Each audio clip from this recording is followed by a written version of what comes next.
Hey, what's up, you guys? It's me, Queen Poetry, back at it again with another video. As per usual, I have another poem for you guys. This is I Had to Get This Pain Out, part 3.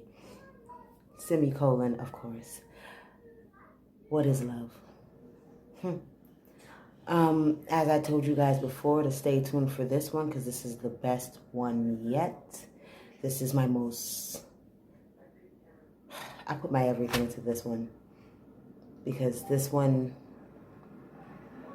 is really deep, I should say. And it means a lot because it was a long period of my life with just this one person. But I had to get this pain out, part 3. What is love?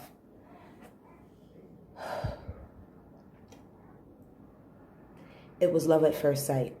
And I just knew it when you looked at me. It was like you peered deep into my soul. Your soul spoke to my inner queen. From the day we met, we were inseparable. I was Bonnie, and you were my Clyde. I dare anyone to try you, because I don't think they want to die. Yes, that real. I breathe you. I bleed you. You are my everything. And the way you took to my daughter, that made my heart melt and my spirit sing. Y'all bond was the cutest. It was like she was your very own.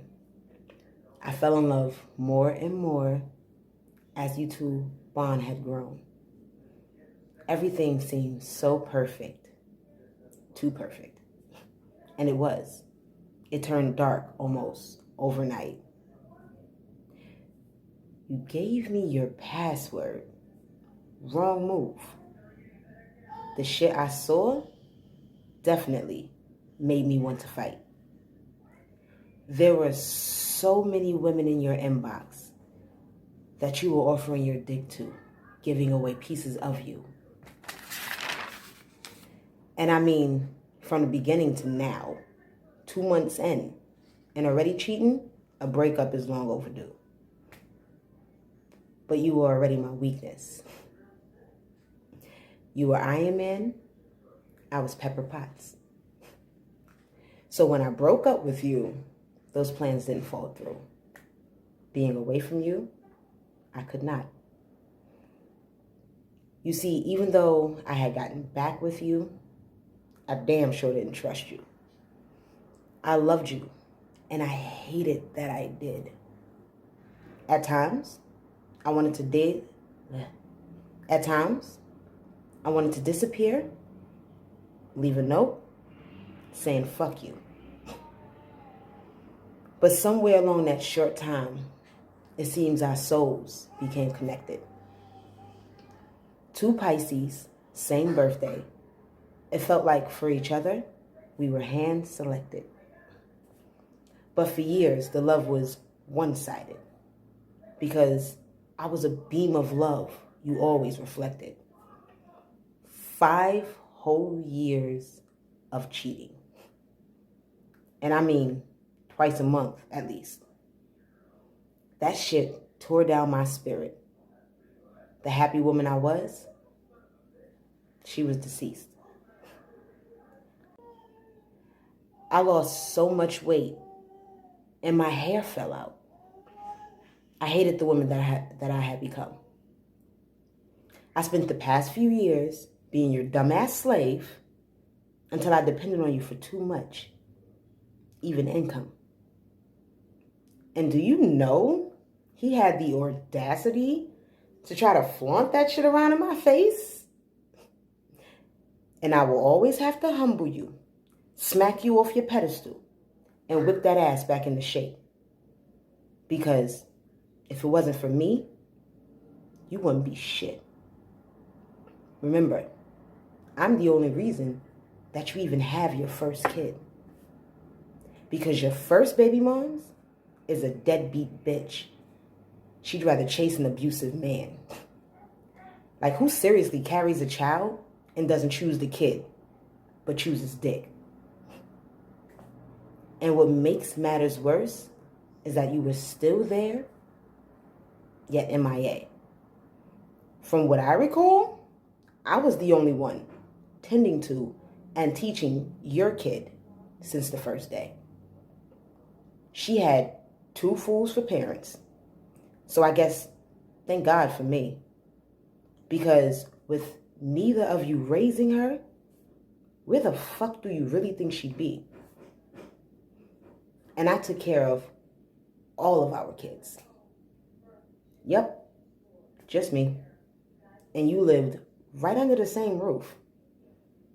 Hell, I even struggled when I didn't have to, living in homeless shelters with you. You, me, and 2 kids, all crammed up in one too many small spaces, building no foundation, leaving no traces. And then there was Tamika. The bitch you swore I didn't have to worry about. And you lied. That was whack. You gave her a piece of you that neither you nor I can get back. I won't go too deep into detail, but until this day, it still causes me pain. Have me wanting to catch her outside and whoop her ass, sunshine, snow, sleet, or rain. She knew what she was doing, and your dumb ass was the victim, using your dick instead of your brain. Them 2 balls down there, I want to kick them. June 28th, 2017. We got officially married. It was a clean slate, but I was filled with mixed emotions, I can say. I guess it was because you chose to celebrate by talking to your hoes that very same day. And I still have the screenshots. All the shit you did to me, you're lucky I wasn't on first 48 and you wasn't shot.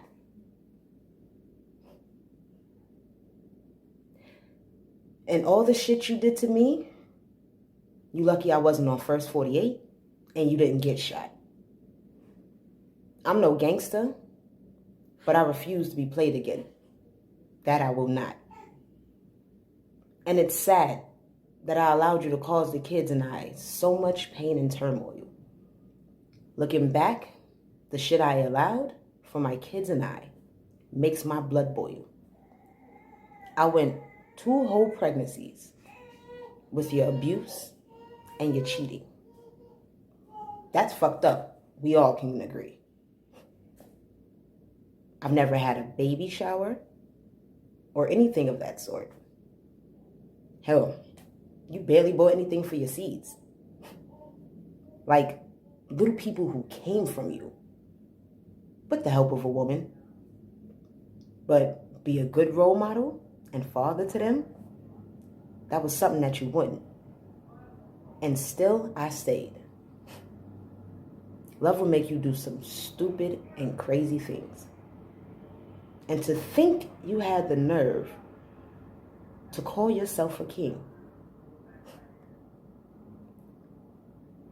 More like a court jester. A professional clown you were. A disgrace to our black ancestors. And one day it happened. I couldn't take it anymore. And it took every ounce of my strength to walk out that door. And I did. Well, in a sense.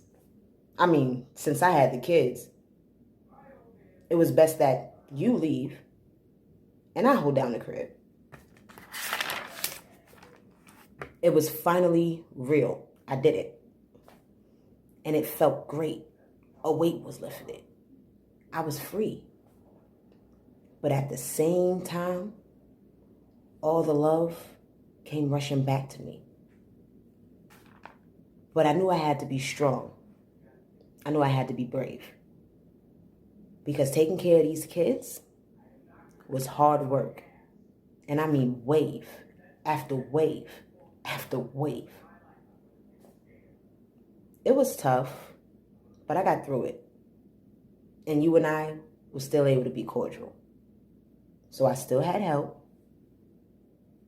even though our relationship was fragile. And one day, it clicked. It was like you were a new man. I don't know what it was, but if crying can't change you, I guess losing a woman who was your life can. I did the cooking, the cleaning, even helped you with your swag. The sex was great. I raised our kids.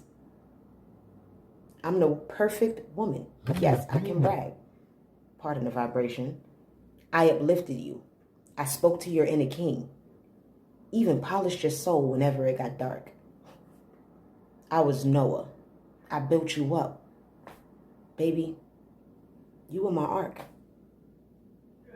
I was a gift, as you used to tell me. And that's a fact. So I guess us breaking up finally made an impact. You made a full 360. Hell, I'm getting massages on the daily. I'm getting told I'm beautiful more often. And you're even building a loving bond with our babies. Like, our son sometimes prefer you over me. That's never happened. My life is finally falling together, and this is something I never imagined. I am finally becoming happy. And it's because I finally begun to heal. It's partially because I'm in control of me. I'm in control of what I feel. I'm in control of what I do. I just realized I'm in control of my life. I had to remind myself it's important to be just poetry, not just a mother, not just a wife. I cut toxic ties, no matter how hard, and watch my peace increase. And there's still pain that's being let go as I read y'all this piece. But it's my turn to live my best life. I'm no longer waiting. I'm going to take it. So I brought you guys my pain. Raw, real, naked. This isn't an attack on anyone, nor is this a bailout. So I'm going to say this for the last time, gratefully. I had to get this pain out. And that, you guys, ends the 3-part poetry series. I had to get this pain out. Now, just to clear things up, the only reason why I chose to do this was because I went my entire life feeling like I was the only one. It was only me. Like, I was always surrounded by people, but it was very few people in my life who actually showed me genuine love. And I grew up not knowing what genuine love is because it's a cycle from my family not being shown what genuine love is. So how can they teach me something they haven't learned themselves? And I didn't want it to be where because they didn't know how to properly teach me, I didn't properly know how to teach my kids. I watched my kids go from being amazing, awesome, perfectly behaved children to different kids because of my behavior. So it was time for me to take a stand, not just for myself, but for my kids. And this was the ending of me bringing you my pain. And I'm finally free. And I feel amazing, in all honesty. To the people who I speak to, when you hear me say I feel magnificent, I feel amazing, marvelous, phenomenal, trust me, I mean it. I feel amazing. And trust, you can tell because I look amazing. You can see the happiness emanating from within me. And I just want to encourage someone out there who's going through a lot and not sure quite what to do and afraid that if they take certain steps to make themselves happy, that they have to worry about someone else being upset in the process. Don't let that stop you. Who gives a fuck what someone else decides to do with their life or feel for your life? That is a personal problem that you are not in control of. You can't control how they feel. You can't control them. What you can control is your life. And you only get one. Don't waste it focusing on someone else and not yourself. Because when it's all done and it's not much you can do, you're going to wish you did more. And this is me. Instead of wishing I do more, doing more. Thank you for watching this Queen Poetry. I will be back every 2 days with new poems for you guys as I tried to keep up with this. I have 4 children, so it's going to be complicated, but I'll make it work. Thank you guys so much for your time.